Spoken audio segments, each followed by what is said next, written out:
And in Georgia, Senator Raphael Warnock, the Democratic incumbent, and Republican challenger Herschel Walker, they are headed for a runoff election that could determine control of the Senate.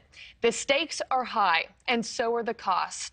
Both candidates spent $195 million in both radio and TV ads. This will be the second time that one of Georgia's Senate candidates failed to win a simple majority of the vote. Are you ready to do this one more time?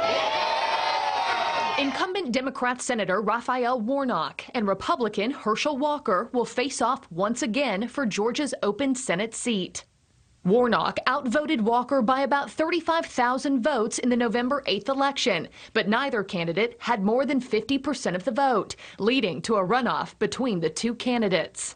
Walker, a former NFL star, is new to politics and faced skepticism throughout his campaign. And that's not just one. I have many of badges that I've worked with law enforcement around the county. The accusation is that you tried to pass yourself off as a law enforcement officer when you're not. Scandal surrounded Walker leading up to the midterms, with not one, but two former girlfriends accusing the pro-life candidate of encouraging them to get abortions. This here, the abortion thing is false. It's a lie. Walker's ex-wife accusing him of abusing her. Still, many were clearly impressed with the Heisman Trophy winner, as one Republican voter explains. You got to let that stuff go.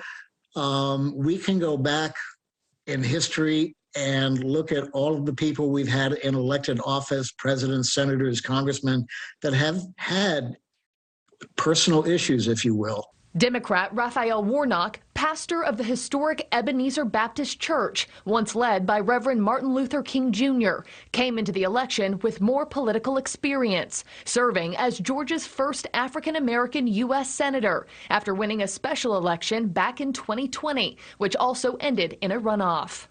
During his campaign, Warnock faced allegations of his own, accused of running over his ex-wife's foot and evicting low-income tenants from church properties.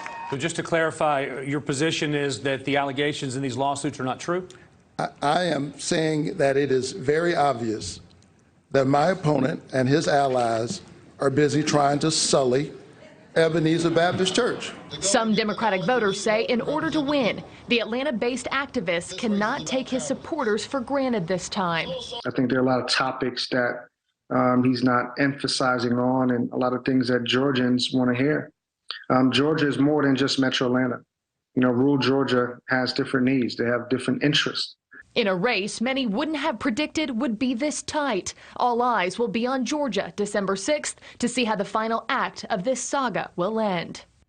Thank you for watching. Go to newsnationnow.com to find News Nation on your television provider. And don't forget to click the red subscribe button below to get more of News Nation's fact-driven, unbiased coverage.